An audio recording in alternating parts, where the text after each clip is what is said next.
is on the Steelers' side. Yes, it's Ralph Kiner, and he can win the game. It's a hockey night in Pittsburgh. Get in the fast lane, Grandma. Sports and that is about to start.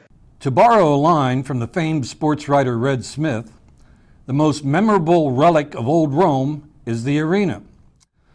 And the original Colosseum had luxury boxes, a version of the retractable roof, and in some cases, there really was no tomorrow in some of the events. In Pittsburgh, we turn our old arenas into Christmas tree ornaments.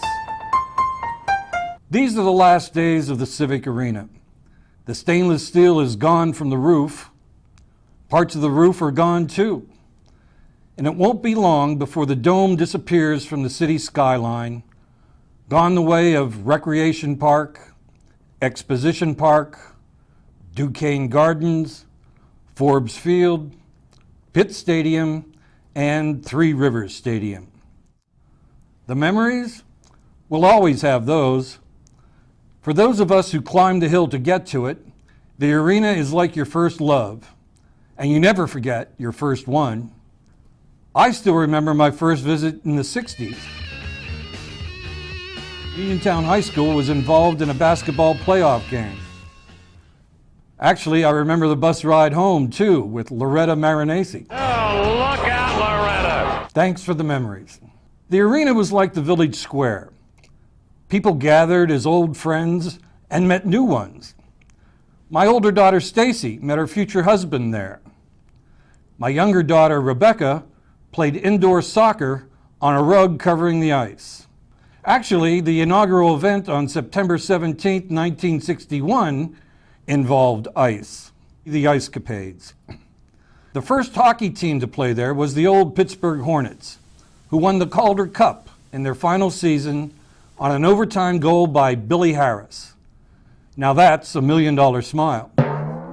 The Penguins came into existence in 1967 and lost their inaugural game to Montreal.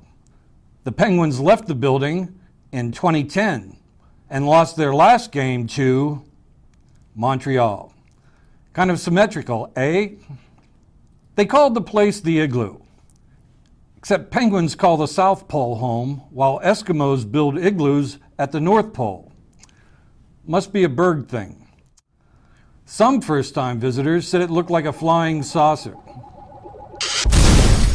The first fan club for followers of the Penguins was called Bob Dvorchak's Polish Army.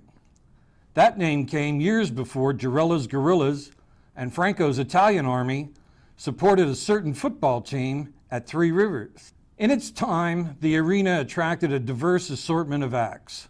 The circus, political rallies, basketball teams, weigh-ins for fishing tournaments, indoor football, indoor soccer, indoor tennis, kennel shows, and wrestling.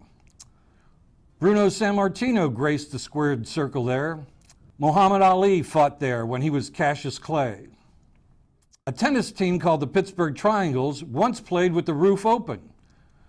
But their brand of tennis had to be played indoors, and the league made them close the roof.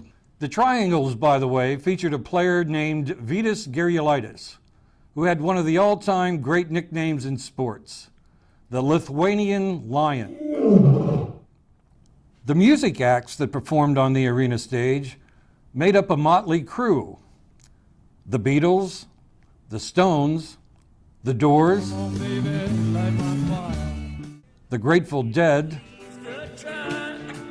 the Boss, Bruce Springsteen, Sinatra, Porky Chedwick, and Motley Crue.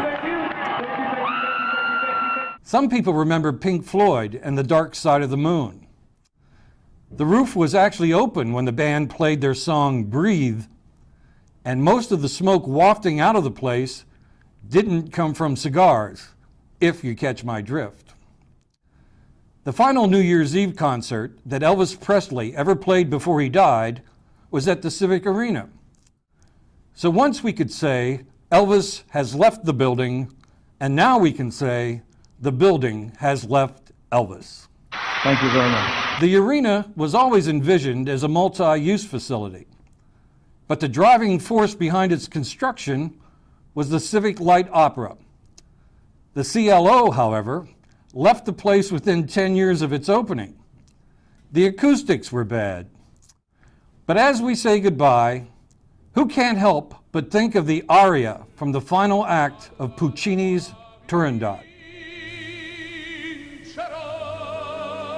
Ah, the classics, they never die, and you have been a beautiful audience.